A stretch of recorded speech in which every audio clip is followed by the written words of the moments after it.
আজকের ভিডিওতে আমি আপনাদেরকে কয়েকটি স্পেশাল ফুড আইটেম দেখাবো যেগুলো তৈরির প্রক্রিয়া কিছুটা আলাদা। চলুন আমরা দেখি কিভাবে তৈরি হচ্ছে ফ্যাক্টরিতে একটা স্পেশাল ব্রেড। এই ব্রেডটা কিন্তু বেশ টেস্টি, এটার তৈরির প্রক্রিয়া অন্যান্য ব্রেডের চাইতে একদমই আলাদা, খুবই লোভনীয় একটা ব্রেড। এই যে দেখতে পাচ্ছেন এখন তেল মেশানো হচ্ছে। প্রথমে আটাগুলোকে মেশিনের মাধ্যমে প্রসেসিং করে তেল মিশিয়ে গোল গোল বল করেছে। এখন এই বলটাকে চাপ প্রয়োগ করা হবে। দেখুন কতটা প্রক্রিয়া অতিক্রম করে একটা পারফেক্ট ব্রেড তৈরি করতে হয়। এই যে রোবোটিক সিস্টেম দেখতে পাচ্ছেন, মানে হাতের কোনো সংস্পর্শ ছাড়াই টোটালি তৈরি হয়ে যাচ্ছে এই ব্রেডটা।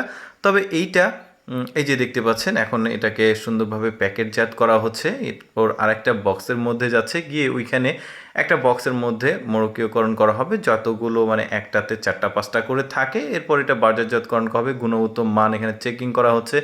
এরপর এটা কিন্তু একদম পলি করা হচ্ছে।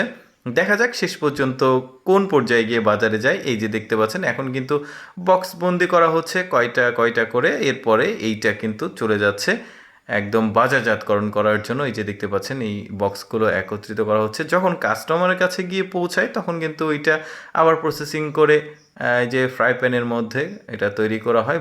অনেকটা বার্গারের মতো করে ভেতরে সবজি দিয়ে খাচ্ছে। চমৎকার ছিল কিন্তু এই ব্রেডটা। এবার আপনাদেরকে আখের রস দিয়ে একটা স্পেশাল খাবার গুড় তৈরি করা দেখায়। দেখুন এই আখগুলোকে নিয়ে এসে পরিষ্কার করে সেখান থেকে রস বের করে চুলাতে জাল দিয়ে নির্দিষ্ট একটা ফ্রেম রয়েছে, এই ফ্রেমের মধ্যে এই লিকুইড গুড়গুলো রাখা হচ্ছে। একটা নির্দিষ্ট সময় শেষে কিন্তু কি চমৎকার গুড় তৈরি হয়, বেশ চমৎকার।